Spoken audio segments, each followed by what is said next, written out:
Hi, welcome back. So we are at section 2 in chapter 1, research in principle. In this section, we are going to discuss the philosophy of descriptive and inferential. Let's go ahead.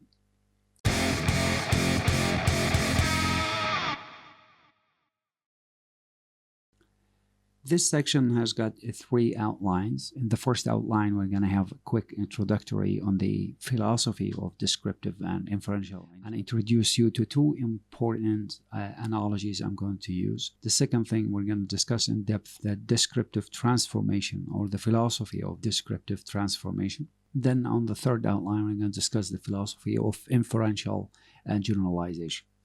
So let me start first of all by asking you by looking at these 2 examples and tell me, what do you perceive? I think this kind of tests are quite popular these days on social medias and news outlets. By showing somebody a picture like that, and based on the first thing you see, you could describe your personality. Many people would look at this as with a wow. Yes, it is, but actually the wow happens to the research design, the immense amount of effort and data have been collected, and there was effort to come up with this final product. Now, this kind of product, it's called an instrument. And I promise you, by the end of this course, you will be able to design your own instrument if you are interested, either in a visual way as this picture, or even a word way as a survey questionnaire. But what I want to tell you that this is not a random image. So there has been large investigation to create the mechanism of color, of background, of image and edge. As a conclusion to that, what we can reach out to, if you give somebody to describe what they see, I can inferential their characteristic or personality. To this end, I want to introduce you to 2 important analogy. They are my personal analogy of choice. I want you to be familiar with them, so you won't feel quite strange to it. The first analogy I call a 3T stage. It indicates 3 different transformation happens on something.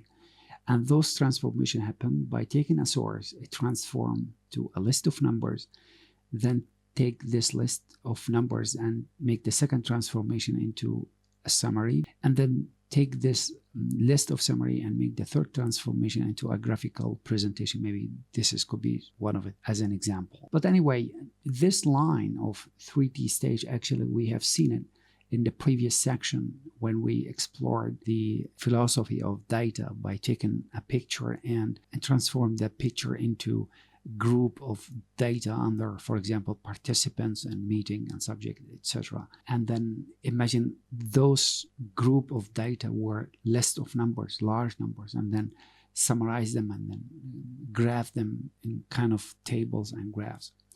The second analogy I want you to be familiar with, I call it the INF stage, that stands for inferential. And this stage is responsible to explain the 3T stage and introduce representative or generalization outcome.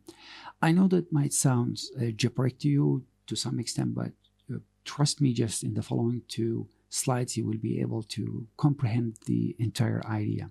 But for now, I just wanted you to be familiar with the concept of transformation, and I wanted you to be familiar with the idea of a 3T stage and INF stage while I'm using them in the following 2 outlines. Let's go ahead and explore the second outline of this section, and we'll see you then.